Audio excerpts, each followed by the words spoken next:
زندگی یہ نہیں ہے کسی کے لیے، زندگی ہے نبی کی، نبی کے لیے۔ نحمده ونصلي ونسلم على رسوله الكريم، أما بعد فقد قال الله تعالى في القرآن المجيد والفرقان الحميد: إن الله وملائكته يصلون على النبي يا أيها الذين آمنوا صلوا عليه وسلموا تسليما۔ اللهم صل على سيدنا شفيعنا حبيبنا مولانا محمد وبارك وسلم صلاة وسلاما عليك يا رسول الله صلى الله تعالى عليه وسلم۔ اللہ تبارک و تعالیٰ کی توفیق اور اس کے فضل و کرم سے ہم ہفتہ واری درس حدیث کی محفل میں شریک ہیں۔ اللہ عز و جل اس محفل پاک کو قبول فرمائے، ہم سب کو احادیث کریمہ کی برکتوں سے مالا مال فرمائے۔ پچھلے ہفتے میں نے حدیث پاک پڑھی تھی مگر اس کی تشریح نہ ہو پائی تھی، وقت ہو گیا تھا۔ انشاءاللہ اسی حدیث پاک کی میں شرح کرنے کی کوشش کر رہا ہوں۔ یہ حدیث پاک مشکاۃ المصابیح کتاب الصلاۃ باب الصلاۃ علی النبی صلی اللہ علیہ وسلم وفضلها الفصل الثالث حدیث نمبر 932 ہے، جو میں نے آپ حضرات کے روبرو پچھلے ہفتے پڑھی تھی۔ حضرت سیدنا ابو ہریرہ رضی اللہ تبارک و تعالی عنہ سے مروی ہے، آپ نے کہا قال رسول اللہ صلی اللہ علیہ وسلم، رسول پاک صلی اللہ علیہ وسلم نے فرمایا: من سرہ ان یقتال بالمکیال الاوفا اذا صلی علینا اہل البیت فلیقل اللہم صلی علی محمد النبی الامی وازواجہ امہات المؤمنین وذریتہ واہل بیتہ کما صلیت علی آل ابراہیم انکا حمید مجید۔ رواہ ابو داود، اسے امام ابو داود نے روایت کیا ہے۔ یہ حدیث پاک بھی درود پاک کے حوالے سے ہے، مگر انشاءاللہ عز و جل علم کے چند اہم دروازے اور چند اہم گوشے آپ حضرات کی روبرو میں کھولوں گا اور پیش کروں گا، بغور سماعت فرمائے۔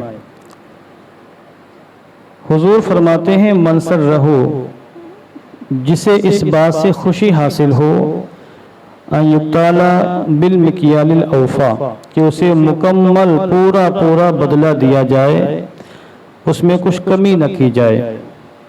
جب وہ درود پڑھے، اذا صلی علینا اہل البیت، جب وہ ہم اہل بیت پر درود پڑھے، یعنی جسے اس بات سے خوشی ہو کہ جب وہ ہم اہل بیت پر درود پڑھے تو اسے مکمل بدلہ دیا جائے، اس میں ذرہ برابر بھی کمی نہ کی جائے۔ اب کیا کرنا ہے پھر؟ آگے حضور نے ارشاد فرمایا، یہاں ایک لفظ ہے ان یقتالا، یقتالا بھی اس کو پڑھ سکتے ہیں، ان یقتالا معروف و مجہول دونوں پڑھ سکتے ہیں۔